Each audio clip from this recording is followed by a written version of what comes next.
ನಮಸ್ತೆ ಸರ್. ನಾವು 60 ವರ್ಷ ವಯಸ್ಸು, ಕ್ಯಾರ್ಪೇಟೆ ಹತ್ರ ಬಸಳ್ಳಿ. ನನಗೆ ದೊಡ್ಡ ಗೆಡ್ಡೆ ಇತ್ತು. ಶರತ್ ಕುಮಾರ್ ಸರು ನಮ್ಮನ್ನ ಆಪ್ರೇಷನ್ ಮಾಡಿ 3 ಹೋಲ್ ಮಾಡಿ ತೆಗೆದಿದ್ದಾರೆ. ಒಳ್ಳೆ ಡಾಕ್ಟ್ರು, ಆಸ್ಪತ್ರೆ ಚೆನ್ನಾಗಿದೆ, ತುಂಬ ಚೆನ್ನಾಗಿದೆ. ಸಿಸ್ಟ್ರುಗಳು ಎಲ್ಲರೂ ತುಂಬ ಚೆನ್ನಾಗಿ ನೋಡಿಕೊಂಡ್ರು ನಮ್ಮನ್ನ. ನಾನು ಸುದರ್ಶನ್, ನಾನು ಇವ್ರ ಮೊಮ್ಮಗ. ಇವ್ರಿಗೆ ಹೊಟ್ಟೆಲಿ ಸ್ವಲ್ಪ ಗೆಡ್ಡೆ ಥರ ಇತ್ತು, ತುಂಬ ಹೆವಿ ಪೇಯ್ನ್ ಬರ್ತಿತ್ತು ಮತ್ತು ಕರೆಕ್ಟಾಗಿ ಎಲ್ಲೂ ನಾವು ತೋರಿಸಿರ್ಲಿಲ್ಲ. ಇಲ್ಲಿಗೆ ಬಂದಾಗ ಈ ಥರ ಇದೆ ಅಂತ ಗೊತ್ತಾಯಿತು.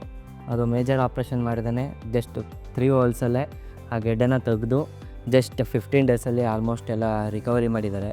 ಆಮೇಲೆ ಹಾಸ್ಪಿಟಲ್ ಹೇಳ್ಬೇಕಂದ್ರೆ ತುಂಬ ಚೆನ್ನಾಗಿದೆ. ಇಲ್ಲಿ ಕ್ಲೀನಿಂಗು ಮತ್ತು ನರ್ಸಸ್ ಎಲ್ಲ ತುಂಬ ಚೆನ್ನಾಗಿ ನೋಡ್ಕೊಂಡಿದ್ದಾರೆ. ಫುಡ್ ಆಗಿರಲಿ ಏನೇ ಆಗಿರಲಿ ತುಂಬ ಚೆನ್ನಾಗಿ ನೋಡಿಕೊಂಡು ಜಸ್ಟ್ 15 ಡೇಸಲ್ಲಿ ಅವ್ರನ್ನ ರಿಕವರಿ ಮಾಡಿ ಈ ಸ್ಟೇಜಿಗೆ ತಂದಿದ್ದಾರೆ. ಶರತ್ ಸರ್ ಅಂತ ಅವರು ಡಾಕ್ಟರು, ಸರ್ಜನ್ನು, ಅವರೇ ಫುಲ್ ಎಲ್ಲ ಇವ್ರನ್ನ ಟೇಕ್ ಕೇರ್ ಮಾಡಿ ಎಲ್ಲ ಆಪ್ರೇಷನ್ ಮಾಡಿ ಇದು ಮಾಡಿದ್ದಾರೆ.